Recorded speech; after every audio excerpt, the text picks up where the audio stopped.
Hey guys, it's Lyrat, and it's been a while.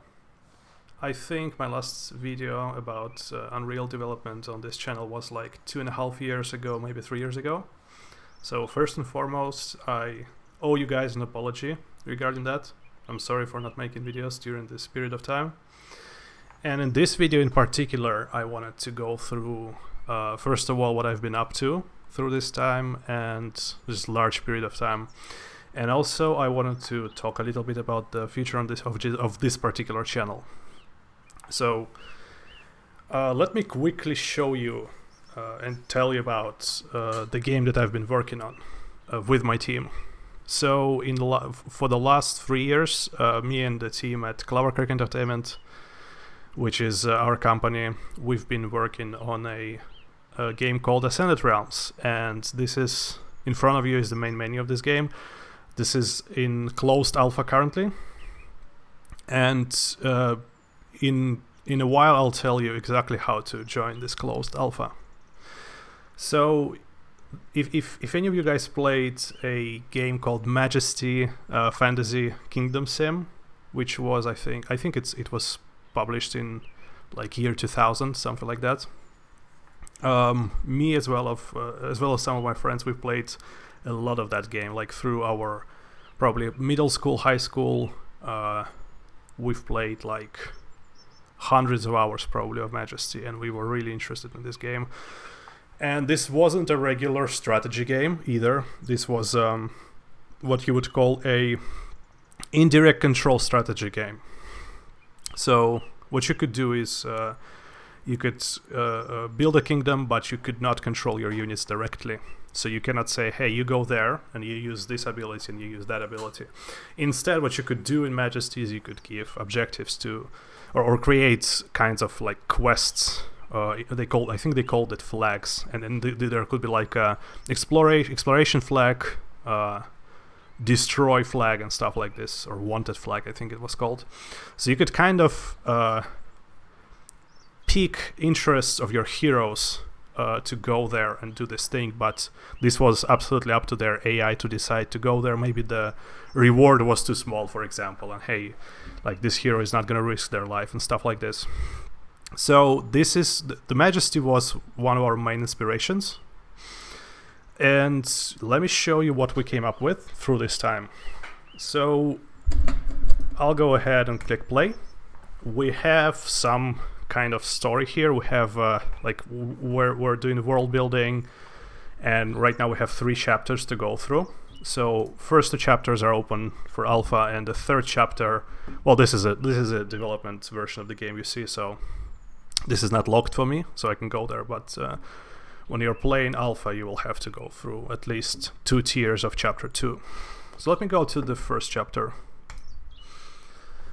And this is what we call tiers of difficulty, or pieces of story that you can go through. And so as you play one tier, you unlock the next one, and then you unlock the next one, and so on. And each one of those is more difficult than the previous one. And if I go to Memories of Fire, you will see that. Well, here again, this is the development version. I'm running this from my Unreal instance on my PC, so this has everything unlocked. But you will see pieces of story here. So for now, let's just go here. This is like the first tier. This is the simplest one. If you've played Diablo 3, you will see that this is kind of similar to their difficulty. So when you play a game, you can select like from a lot of difficulty levels, and this is something that we've been also using as inspiration for our tier system. So let me go and select the map, and let's play on Ice Shore for this. So when I click play, you will see that the game will generate a deck for me. And when we get into the game, I'll explain to you exactly what the deck is. I think my camera is kind of dark. Let me increase my lighting a little bit. Okay. And again, this is a development build, so it has full loading times. Okay, there we go. All right. Now, let me quickly mention that the performance you will see here does not reflect the performance of alpha or of released game, of course. Again, this is running in the Unreal. This is a debug version, so just so this is clear. And of course, I'm recording this, so my PC is at certain strain. Right, so you can see we have our volumetric lighting here. I can rotate my camera, I can move around, and so on. Okay, I'll play part of this match, so you guys can see how the gameplay looks like. We have buildings here on the bottom. Let me go ahead and build a fighters guild and a couple of houses. So we need houses. We build houses ourselves here because we need population slots. So you can see population slots here. And of course we need population slots to recruit heroes. Alright, let me just minimize chat so we can see the game a little bit more. And I can go ahead and recruit several fighters here. This will fill the whole guild. And also I'll build the Magic Guild, and this is similar to Majesty. In Majesty, if you guys played Majesty, when you build a Mages Guild, your peasants, or as we call them here, pioneers, they don't build it. The Magic Guild, Magic Tower in this case, it just arises from the portal itself. And in case you've missed this, when I create a building, you will see what happens is my peasant or my pioneer goes to build it.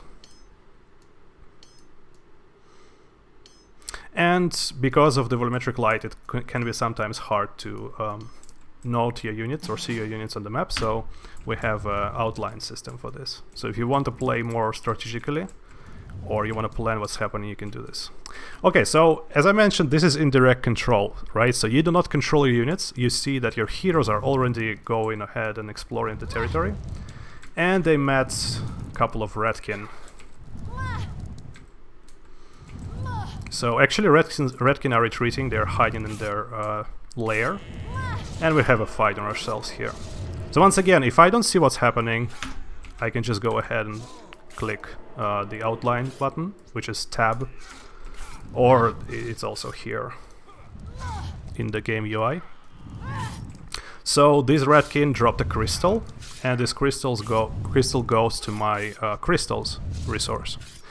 So as my heroes are destroying this layer, I think this is, I don't have to take care of anything here, they will do it all by themselves. Let me quickly hire or recruit a Frost Mage, because I have a Mages Guild built. And let me show you what you do with the crystals. So I have a talents button here. And you can see if I zoom out, we have a talent tree for each of the major buildings, not for all of them. So there is no talent tree for a market or alchemist shop, but there will be. And you can see that because I built a Mages Guild just a couple of minutes ago, I have access to the first line of talents here. So for example, I can say, okay, I can only recruit one hero right now. So let me go ahead and research this talent. I spent some resources on it, and so now I can go ahead and recruit another mage. And you are the one responsible for skills of your heroes. So one of the reasons this is not a direct control RTS is that you will have several heroes. Let's say you have 10 heroes, and each of them can have like 5, 6, 8 abilities, or skills as we call them. So here I can go ahead myself and say, okay, I want my mages to have anti-magic shield, and then for Storm Witch I can research Thunderstrike, Firewall for the Fire Mage, and Ice Blast for the Ice Mage or Frost Mage. And then as I upgrade my Mages Guild to level 2, I can research second level talents.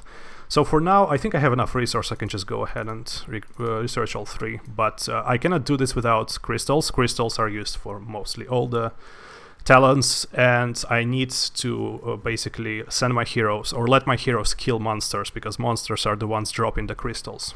So now that I have this, if I go back and I click on the left on my Fire Mage, So you can see she's going home to pay taxes. She has a bunch of taxes.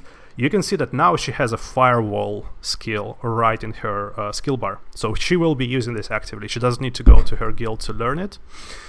And yeah, that's basically how you learn or research talents. And you can of course improve buildings and do many things with the talents. Let me speed up the game so that we can get the realm conqueror or the boss spawn faster. And I think I'll be able to show you how this game mode works. So it's kind of slow at the start, and this is the simplest difficulty tier. So this is planned. This is for you to learn the game. I will show you what happens it will be in like 45 seconds, but we sped up the game because this is also a little bit like a MOBA, this particular game mode, which we call Conquest. And specifically, you will see waves of monsters appearing from a realm portal. So these waves will be constantly going, attacking you. This is like a resistance against you, trying to invade different realms. So this is in the name, Ascended Realms. So currently we're in the kind of Frost realm. We call it Spakniord, and the boss has arrived. And after the boss, also the first wave of invaders. So basically, long story short, boss guards the portal. You have to destroy the portal to win the game. And if you don't do that, more and more powerful waves of monsters will be appearing. And we're actually, let's go into Fog of War here. You can see that these guys are actually going towards our settlement. So our AI system does not let random monsters on the map know where we are. All the monsters, they just live on the map. So if you go explore this map, you will find different layers. But this is not the case for invaders. Invaders are specifically coming to get you. So let's see what happens. Let's try to meet them. And I'll just select all my heroes. And what I did there, I created a quest. So because I promised my heroes money, I actually can pretty much guarantee that they will come here. So you can see they are going and doing the guard quest. And here they are meeting the invaders. Let me slow down the game a little bit. This is like a really easy wave of monsters, so they won't have any problems. And our fire mages didn't even have a chance to use their fire wave. Okay, so we have 3 minutes till second wave of monsters. I'll just send them to the portal. So first let's ask them all to explore this portal. And again, we're giving you the location of the portal, but this is not going to help just because you don't have to explore the territory, because first of all, there will be monsters who stumble upon your settlements. And second of all, there's a boss or realm conqueror guarding this portal. So once I don't think we will succeed in this endeavor destroying the portal really soon, but let's see. But once the portal is destroyed, of course, you can you win the game essentially. Okay, you see that our monsters are not really active in attacking our heroes. So what happened here is that, okay, as a developer I can really slow the game for a period of time to kind of explain to you what's happening. So what happened here was I sent my heroes on a quest, but they got attacked and they made their own decision. So again, this is indirect control. You cannot give like 100% opaque orders. So in this case, I could not just tell them, hey, ignore all the attacks. Like if you will die from attacks, it's not my problem. Instead, I said, okay, your quest, which will give you money, in this case 200 gold, is to go explore this zone, this exploration quest. But their life is in danger. So let me enable this. And because of this, they decided to stray away from the quest, and you can see the fire mage is now fighting. They still have the quest. When they destroy these Ratkin, they will continue on their quest, but they have to defend their life or protect their life. So you can see again, this is a very easy game. They're not having any difficulties with these guys. We got another crystal for ourselves. And okay, so these guys are coming towards the portal. Again, you see they had a fight here. And we are approaching the portal.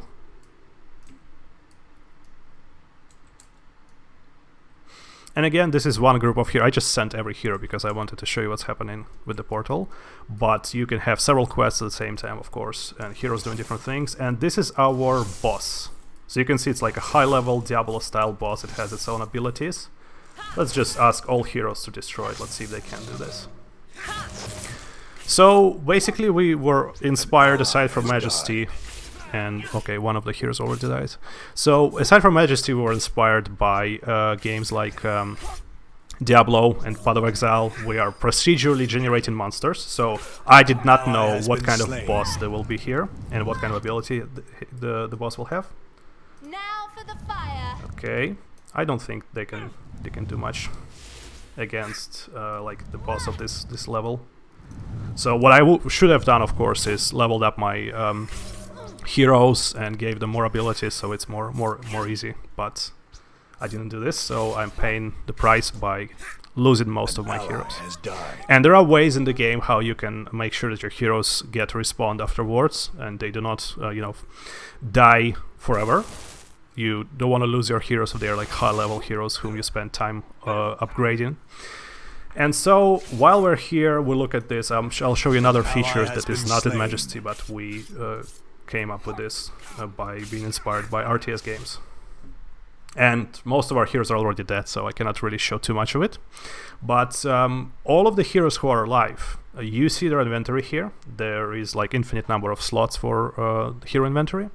What you can do is you can go ahead and give items to heroes, and actually you can ask them to wear them. So unless this like the fighter cannot really wear a bow, and this it tells us that can be equipped by fighter, but your heroes will try to make decisions about what to wear, which items should they use, and sometimes they are making good decisions and sometimes they don't. So it's up to you to equip your heroes the best way. We have like a loot system and everything. Again, I'm trying to give you like a quick excursus into what we're doing with this game, or quick course into it. Okay, so this fight was, you know, hopelessly lost. And of course I need to organize my heroes much better and give them more time to upgrade themselves before this fight can be won. And our fighter is going to die. He is now running away. You can see that he had a quest, but he said, oh shit, I'm gonna die. And he had no chance to run away because this goblin is faster. Okay, so now I have all of my heroes dead, and the second wave of monsters, the bigger wave of monsters, is now coming towards us, so I'm in a bad place. And you can see our pioneer is gathering ore. This is how you gather ore. You destroy layers, and then your pioneers, if they consider the territory safe, they will try to get the ore. And this guy in particular is trying to do that. I don't think he will succeed, because we have a layer here, and yeah, he'll probably die. But it's fine. It's not a big deal for me at this point. I showed you pretty much the gist of the game. Again, we have like huge fights. We have, I would say, more than 100. I think it's more than 100 variations of monsters, not to mention monster rarities and different, like dozens of different skills, effects, and stuff like this. So this is like a small portion of the game for you. And let me show you what was this whole cards stuff about. So let me go back to the main menu, or to escape menu. You can see that here we have a deck. Now, what is a deck of cards? What does it represent? All the monster types that are coming out of the portal that you can find living on the map. You can find, you know, outlander monsters who are coming from, you know, from the borders of the map regularly, or all of them are not generated just randomly. They're generated from this deck, and deck was randomly generated indeed, considering the difficulty. So for example, I received starting resources here. So I received 5,000 extra gold to start the game, 3 crystals, 750 ore. So these are resource cards. They just give me extra resources when I start the game. This card shows that there will be goblin shelters on the map. This card gives me a starting pyromancer, so fire mage, and there will be bandit camps on the map. I get boost for ore and crystal drop rates, redkin camps, and from the outside of the card there will be imp invaders coming regularly. So if you played Majesty, you remember Majesty has like a game or level generator. So this is kind of like that, but you see the exact, you know, portions of this content that. So your deck represents the kind of content you will encounter on the map. And again, let's go back to the main menu now. When you play, let's go to the chapter 2, Memories of Fire. So when you play the game, you saw that the deck was generated fully for you. So you just clicked play and there it was. Again, it was a little bit randomized, so you can play several, you know, the same difficulty tier multiple times and get different results. But what is more interesting is when we actually give you a chance to change the deck. So if I go back here, you can see that these 4 tiers, they're just regular tiers. Starting with Assail, which has a chapter boss, a Demon Lord. Starting with Assail, you'll have this deck budget thing. And if I go for next chapter, you will see deck budget is in every single tier here. So let me select Respite, and let me show you some other map. So this is my favorite. Okay, so again we click play. And now the game gave us the challenge that we will face on the map. So it says, okay, well, we will give you an ore boost, but there will be small dragons on the map, whelps. There will be Redkin camps, demonic invaders, and goblin shelters, and also Dolgozur outposts, which is like mutants or orcs. And now the game tells you, hey, you have budget of 18 points, card points, and you can spend it on cards that will help you. So if I click add card, this opens my card collection. So I am a developer, I have like giant card collection, so don't mind this like it takes some time to earn all of these cards. You can see they have like rarities. It's like a lower rarity card and a white card, like lowest rarity card. And also they have costs, so this is the cost of the card. So it told me that I have like 18 card costs on my budget. So then I can say, okay, there will be demons. Demons are resistant to fire, and then orcs also, and Redkin. So I will probably benefit from having like a level 9 Demon Hunter, and this will spend already 7 out of my 18 budget. And then let's go sort by cost. And then I go down and I say, okay, well, I can just have like a bunch of heroes at the game start because they're cheap. And also 2 extra fighters and Fighters Guild. Yeah, let's go back. Let's do this again. Where was it? Fighters Guild. And then it would be really beneficial if, let's sort by rarity again. Yes, Cemetery allows heroes to resurrect after a period of time, but their bodies produce zombies, basically. So it's a two-edged sword. And then it would be nice if I also had a spell at the game start, and I can also give me some starting resources. So Mage's Guild. Let's see, what do we want? Let's get also Inquisitor. Okay, so I filled my the deck of this game with a lot of cards. Again, it may seem like I'm giving myself a lot of like a boost at the game start, and that's true, but you don't see this notification here, but it tells you, hey, you will lose all these cards when you start the game. So the cards that you add to the game to your deck, they are consumable cards. So I click play and the game starts. Okay, I think this level will take like several seconds to load. It's a different level. Again, this is editor. Okay, there we go. All right, so you can see I got Cemetery and Barracks, which is Fighters Guild. And let me just recruit 3 fighters right away.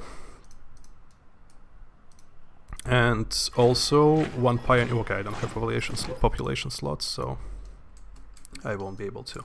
And you can see already our heroes are starting to arrive, like level 9 Demon Hunter. Warriors at the ready. Okay, and you will see they are slowly appearing Oh, there's a zebra running around. They're slowly appearing on the town center, so they do not just spawn instantly. One of the reasons is performance. And already I start the game, I have a lot of heroes here. But once again, all the cards that I added to help myself win this particular game, I lost all of them from my card collection. So again, this is a different map. You will see that it has this kind of gloomy sand desert atmosphere, and the realm portal is here. And of course, my goal is to again maybe destroy some of the layers. So I create attack quest again, and then I can go ahead and say, hey guys, who is free? So these guys are already on the quests, and I can send these 3 guys to explore. And again, if they finish the quest, they receive a reward. And if they face challenges, like this Inquisitor is trying to do the destroy quest, they will have to retreat. And if they die, I have a chance to kind of try again later, because they will get revived after a period of time on the cemetery. So we have this interesting kind of meta game going on with this. Okay, so I showed you this. Let me show you how exactly we're getting these cards. So I told you that, hey, you will lose your cards, so then the question is, okay, how do you get the cards? So if I open menu, I will see that by winning this match I receive 1 wooden chest and 2 metal chests. So let me just go to main menu. And let's go towards opening chests.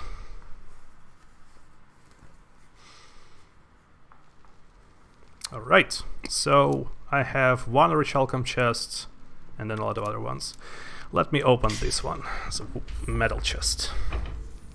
Okay, so chests are your source of cards.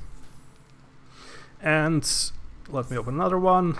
There is a certain, of course, there's a factor of randomness to what you're receiving as a reward. In particular, if I remember correctly, we have 227 different cards right now. And that's how you get them, basically. You want to win the games, and by winning the games you get these chests, and you get cards from these chests. And as you know, if you notice, there are cards that help you in your tier games, and also there are cards with monsters. So then the logical question is, okay, why do I need cards with monsters? I thought that I should only use cards that, you know, help me protect from monsters and win against monsters. Okay, so in the tier game, yes, you're only adding cards that help you win, but we give you monster cards because sometimes you don't want to play our randomized and preset, both preset and randomized tiers. Sometimes you want to do your own thing. So let me go ahead. I can choose any map here. And now I am building the deck completely from scratch. So I can say, hey, vampires. Let's take Pharaoh. This is like a skeleton Pharaoh, quite powerful enemy. And then Demon Devastators. And then Medusas. And then Outlanders will be also, let's see, Ogres as Outlanders, and maybe have even more zombies on the map. Okay, and so what will help me? Well, let's say 2 of these things, like 2 Demon Hunters of low level, and maybe I want some spells. So as a player, you can cast your own spells. This is similar to what you can see in Majesty. So yeah, Foresight will be quite kind of useful. And then, well, let's just do like a couple of, like Cloak of Shadows, Arcane Blasts, and Hinder is a slowdown. So yeah, I made my own deck, and the game tells me, hey, you made yourself like a really easy deck, so I will not give you much reward if you win this game, but you can go ahead anyway. And again, you will spend all these cards. They will leave your collection as soon as you click play. So let me do this. Okay.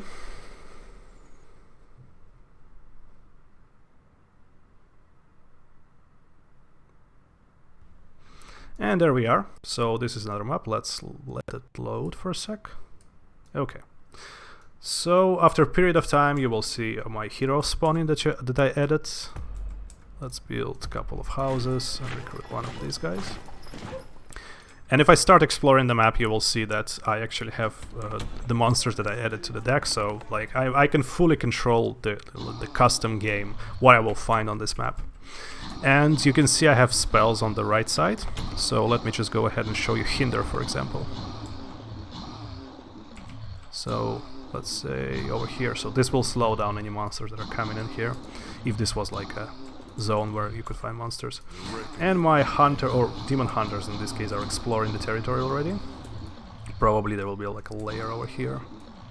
So the game procedurally generates layers on the map based on the content that you're adding with your cards.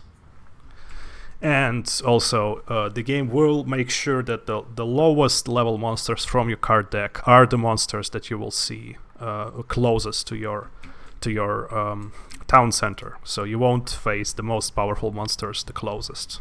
They will be like on further parts of the map. Right, so this is pretty much it. Again, I can show you more, explore this, but that's the gist of the game. And the thing is, guys, you can play it right now. So there will be a link in the description, which will send you to the G-Round website. This is our partners who help us conduct alpha and beta tests. And you can basically register, get into their Discord, and get yourself a game. And we have feedback forms for you guys, which also, if you fill them in after you played the game, you will get some reward. This test is going on for another 4 weeks, I think. So if you see this video in like late January or February or later, sorry, the test has already been there. But there will be another one. So keep this in mind. This is not the last chance to play the game before the release. And yeah, there is that.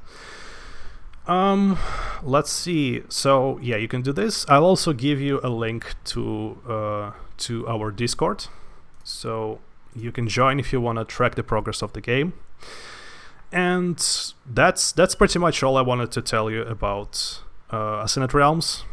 And now let me just quickly talk about the future of this channel. So in the 3 years time, I basically, as you can imagine, the type of work that I'm doing has changed. So I used to just basically do technical stuff. Now I write mostly C++ code, and then I have to do stuff like team leadership, project management, tech lead job, because now I don't work alone, and there are different ways how you need to, of course, work when you're making a game. So you have to, you have to plan properly, help with the design, optimization, many of these aspects. And because of this, I'm not in a position where I really have time to make like a detailed YouTube tutorials about like Unreal technical stuff, like I could about some material, for example. I would love to do this, but first of all, I just physically don't have that much time, because you need to prepare for these things. You need to like plan it out and see, okay, that's how it works, because I want to make sure that you guys receive the best content that I can produce. But also there are great people on YouTube now doing a lot of great YouTube tutorial series about Unreal, so I don't think I can offer that much that they cannot offer. And instead, what I think I could tell you about is more like inner workings of a game studio, or how do you, okay, let's say you know Unreal stuff, you're maybe a good programmer by this point, how you take this and go from just making Unreal content on your own, like after your workday, how do you go from there to, let's say, designing a game project, and now maybe developing it full time, and maybe trying to get investors or publishers, or getting someone to pick interest in your project. And yeah, how do you take it from a hobby to something more serious? What kind of challenges there are? Again, I cannot like make giant guides about, today you're a developer, give me 30 days, I will make you a game CEO or CTO of a company that is going through its third round of funding. But I can definitely share our experiences, give you some advice about how to treat game development projects, administration. We went with this game on a Gamescom, so like last year, 2019. This has been an interesting experience, how to get into the industry. And the reason why I think this could be valuable is that as someone who has been just like a hobbyist, technical person or programmer doing games as a hobby for many, or making games as a hobby for many years, I really couldn't find too much of this kind of content. Like, there are great podcasts that definitely need more exposure and are underrated, but there isn't a lot of, this is how you get into the industry if you want to make your own thing. Because one great way is you go ahead and you get employed in one of the studios, but what if that's not what you want? Or how do you find how do you even find a good place to get employed as a game developer? So again, I cannot promise that I will cover all of the stuff that I just mentioned, but I could definitely share our experiences, maybe give some advice, and kind of help you guys out with maybe like give you more concrete advice than stuff that you can maybe read and hear sometimes, like more abstract stuff on the internet, like have your design doc ready, have your pitch deck ready, right? So please, in the comments, I would really appreciate it if you share your thoughts on this. Like, do you want to hear this? Do you only want to see technical tutorials? If there is particular topic you want me to touch upon in future videos, I will appreciate if you post those as well. Once again, there will be a link in the description to our games Discord and for this alpha test when it's still happening. And in 2021 there will be at least one beta test before the release. So yeah, there will be more opportunities to get in the game if you're not watching this when the test is still being conducted. So yes, thank you for watching, guys. Hopefully you will you enjoyed this content, and hopefully you will check out our game. Thank you for being subbed to my channel for all these years that I have been inactive. I really appreciate this, and take care of yourselves, and bye bye.